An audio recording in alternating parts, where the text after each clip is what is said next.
여러분 안녕하세요. 오늘 하루도 하나님 말씀 앞에 우리가 순종으로 반응하는 귀한 시간이 되기를 바랍니다. 오늘은 어제에 이어서 예레미야 35장 12절에서 19절 말씀을 함께 보도록 하겠습니다. 어제 레갑의 그 자손들에게 찾아가서 예레미야에게 포도주를 마시도록 그렇게 테스트를 해보는 그런 장면을 우리가 봤습니다. 이러한 레갑의 자손들과 이스라엘 백성들을 두 부류의 사람들을 대조시키면서 레갑의 자손들이 얼마나 신실하게 또 하나님 말씀 앞에 순종해 나가는지를 그렇게 샘플로 보여줬다는 것을 어제 우리가 말씀을 통해서 봤습니다. 자, 오늘은 이제 예레미야에게 또 다시 하나님의 말씀이 또 임하여서 14절에 보니까 레갑의 아들 요나답이 그의 자손에게 포도주를 마시지 말라 한 그 명령은 실행되도다. 그들은 그 손주의 명령을 순종하여 오늘까지 마시지 아니하거늘 내가 너희에게 말하고 끊임없이 말하여도 너희는 내게 순종하지 아니하도다. 자, 어제 말씀에 의해서 레갑의 자손들이 또 나옵니다. 그러면서 지금 현재 유다 그 백성들의 그 불신앙적인 불순종의 그 상태를 대조시켜서 지금 보여주고 계시는 겁니다. 여러분, 하나님의 말씀은 늘 언제나 우리들에게 가까이에 있습니다. 멀리 있는 게 아니에요. 하나님과 사람 사이의 그 관계는요, 오늘 13절에 보면, 13절 하반절에 보면, 너희가 내 말을 들으며 교훈을 받지 아니하겠느냐, 여호와의 말씀이니라 라고 되어 있습니다. 하나님과 사람의 관계는 하나님이 우리에게 말씀하시면 우리는 그것을 들어야 되는 존재라고 하는 거예요. 여러분, 우리 세상 속에서 직장을 가더라도 또 사회 가운데, 가정에서도 상하 관계가 있습니다.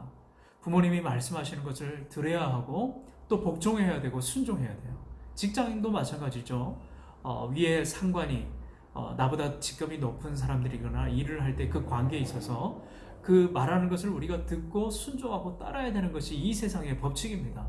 하나님과 사람 사이에도 마찬가지예요. 하나님은 우리에게 늘 말씀하시고 또 교훈하시는 그런 하나님입니다. 그런데 그 말씀을 듣지 않는 것이 사람의 본성이라고 하는 거예요. 죄된 습관이라고 하는 겁니다. 하나님은 늘 언제나 말씀을 우리들에게 가르쳐 주시고 권면하시고 교훈하시고 때로는 책망까지 하시면서 우리가 다른 길로 가지 않도록 늘 언제나 우리를 애틋한 마음으로 바라보시는 하나님이십니다. 그런데 이스라엘 백성들은 지금 현재 이 레갑의 자손들은 하나님 말씀 앞에 순종하고 그것을 철저하게 지키는 거룩의 삶을 살았던 것과는 대조적으로 하나님의 말씀을 듣지 않았다고 하는 거예요.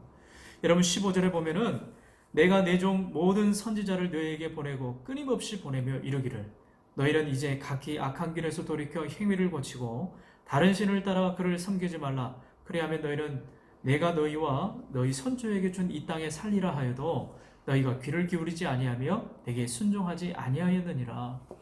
하나님은 끊임없이 얼마나 많은 선지자들과 예언자들을 보내어서 그들이 악한 길에서 돌이켜서 회개하고 다시 하나님 말씀 앞에 순종의 삶을 살기를 그렇게 촉구하고 권면하고 그렇게 많은 선지자들을 보냈습니다.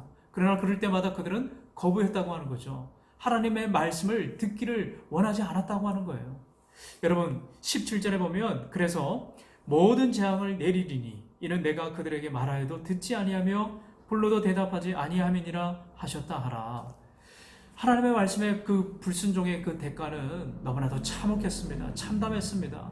엄중한 하나님의 그 심판의 메시지가 계속해서 전해졌지만 그들은 듣기를 거부했다고 하는 거죠. 하나님은 불러도 대답 없는 그들을 향해서 마침내 심판의 칼을 빼드셨다고 하는 거예요. 여러분, 우리의 마음이 불안하고 염려로 가득 차 있을 때가 얼마나 많이 있습니까? 여러분, 왜 그렇습니까? 하나님의 말씀에 다시 신뢰하지 않고 말씀 가까이 기도하지 않기 때문에 그런 거예요. 언제나 우리 마음 가운데 불안하고 염려가 일어나고 여러 가지 근심, 걱정이 이렇게 쌓일 때마다 여러분 그때 마음을 먹고 잠잠하게 하나님을 바라보시는 우리 청년들이 되시길 바랍니다. 지금 있는 그 자리에서 무릎 꿇고 하나님 앞에 마음속이라든지 아니면 집에서 정말 시간을 내어서 하나님 앞에 간절하게 기도해 보십시오. 물론 상황과 환경은 바뀌지 않을 수 있어요. 그러나 나를 지배하고 있던 근심과 걱정과 염려를 주님 앞에 내어 맡길 때 그때 용기가 생기고 믿음이 생기고 다시 하나님께서 지혜를 주셔서 그것을 헤쳐나갈 은혜를 허락해 주신다고 하는 거예요.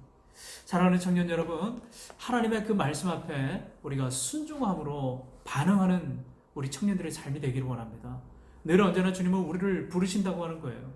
기도의 자리로 부르시고 말씀의 자리로 부르시고 예배의 자리로 불러주시는 그 하나님의 음성 앞에 우리가 적극적으로 하나님 제가 여기 있습니다. 제가 듣겠습니다. 하나님 들음으로 하나님 반응하겠습니다. 순종하겠습니다.